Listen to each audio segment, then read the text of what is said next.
Hello, my name is Kyle, and today I'm going to be talking about the original Star Wars sequel, Splinter of the Mind's Eye, by Alan Dean Foster. And the history of this novel is that back in 1977, Alan Dean Foster was writing the novelization of the original Star Wars movie. Now, most people that write these novelizations, they just take the screenplay of the movie and put it in the book. But what happened was this novelization was basically targeted a year before. So technically, I believe this novelization came out for the original Star Wars in 1976. So around 1977, after, of course, he wrote the Star Wars novelization, Alan Dean Foster was approached by Lucas and the people behind Star Wars to write a sequel to Star Wars. And I believe it was Lucas that may have approached him, but I might be wrong. It may have been just executives from the film studios or something. But what happened was they originally thought that Star Wars was going to be a massive flop. No one had any idea what Star Wars would become. And Alan Dean Foster, this prolific science fiction writer who now it's kind of funny if you look back on his career now, he even has written Transformers novels and all types of stuff. Even writing the new Star Wars movies, like Star Wars The Force Awakens, he wrote the novel for. So it's really cool to see this guy that's been around in this industry for a long time.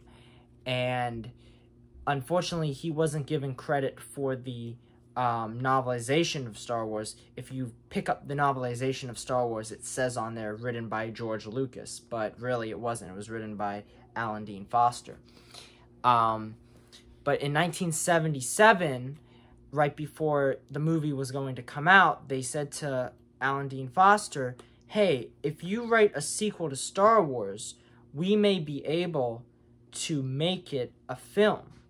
And we could say, I don't know, give you a low budget, and then when we make a movie, you just have to write us the story, and you can release the book, and then the movie will come out, and it might be a really low budget sequel, but it would still suffice as a sequel. So Alan Dean Foster wrote a sequel to Star Wars before Star Wars, the original Star Wars, had even come out. And the funny thing about this this book here is that right when it came out, that was when Star Wars took off in the box office and it became the biggest movie of all time. So they never went forward with this idea that he came up, basically came up with himself. But elements of this story ended up resurfacing throughout Star Wars movies and shows in the future. So the plot of Splinter of the Mind's Eye is basically Luke and Leia having to go and explore this planet in order to let the people of this planet join the rebellion.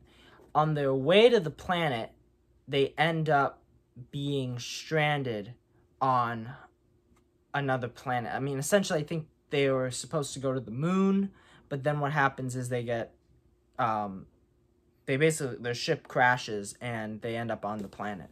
Now, the planet is named Mimbon, and in the movie Solo, they ended up using the name of that planet as one of the planets in that actual film. So it's kind of cool how, a book that came out in 1978, you actually have that planet being referenced in a later movie. But it's not really connected whatsoever. I mean, it's the same planet, but it's not, the events of this novel do not tie into Solo whatsoever. Now, as they are stranded on this planet, they meet this old woman named Hala. And Hala is essentially like a mixture between, I'd say, Obi-Wan Kenobi and Han Solo, where she is like definitely someone who is this wise, elderly woman, but she also has like those rebellious tendencies that you see from like a Han Solo type character. So she's kind of a mix between those, and I think she's really cool because one, there aren't many female characters in Star Wars to begin with, and it's just really cool to see at this early stage in Star Wars history, to see a female character being brought to focus. Now, I do also like the way that the female characters in this novel are depicted. I mean, Leia is somewhat of a damsel in distress at times, but then at other times she helps save Luke. So it's, I think, a much better depiction in this novel of the female characters in Star Wars than some of the movies ended up being later down the road, because in the original trilogy, there's really only like 2 female characters.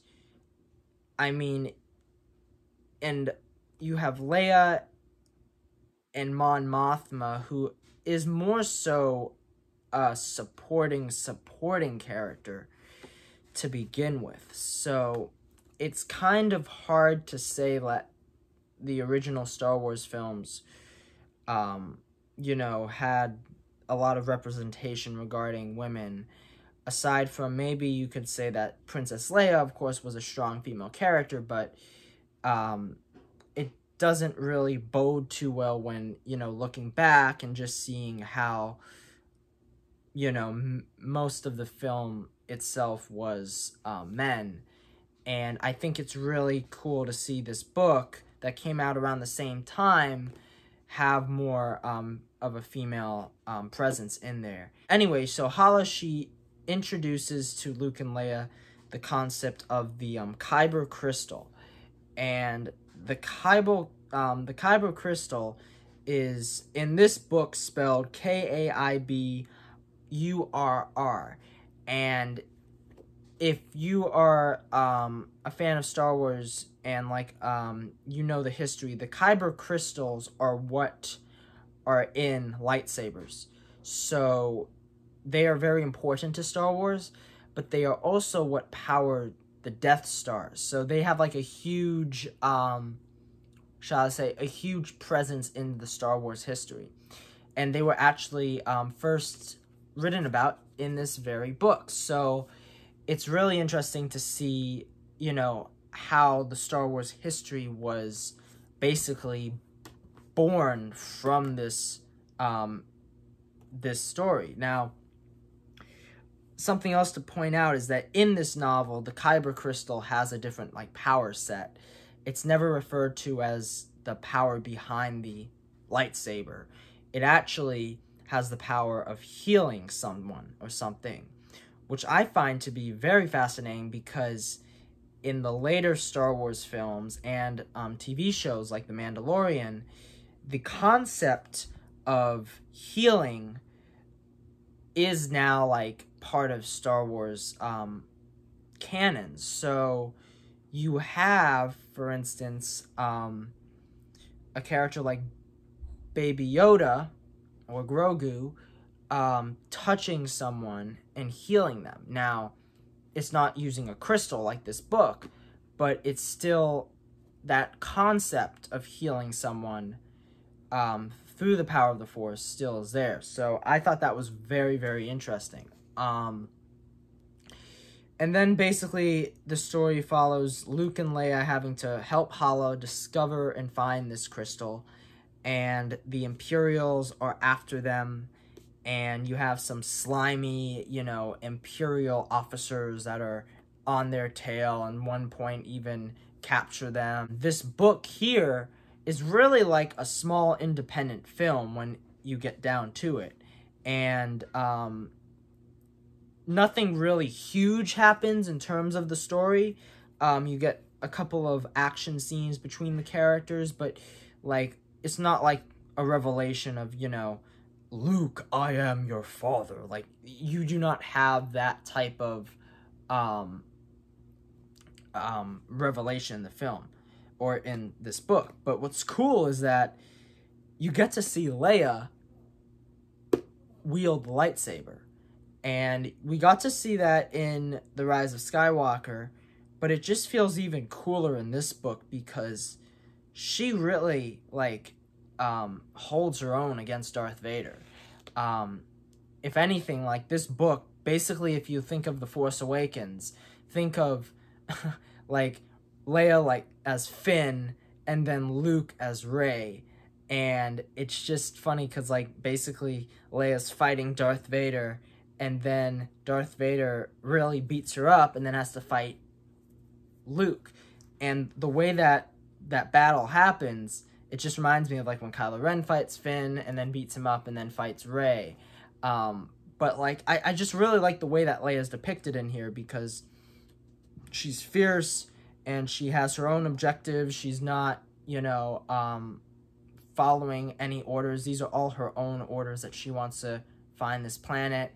And she really, like, when you read this, she really does a great job fighting Darth Vader. Also, I would like to mention that Ralph McQuarrie actually designed this cover. And if you don't know who Ralph McQuarrie is, he's actually the original concept design artist of Star Wars. So all of the images that we know of were basically designed by Ralph McQuarrie. And it's just also really cool to see how this would have been depicted possibly if it was in the films. They actually made a comic of this storyline that I would be very interested in reading. But anyway, have you read The Splinter of the Mind's Eye? And have you read any other Star Wars novels? I think I might start a new series now on this channel of Star Wars novels. Mostly even the new novels that have been coming out that I've been reading. So I'd love to hear your thoughts, and I hope that this video has made you curious to read this novel or any other novels. And anyway, thank you for watching, and I'll see you later.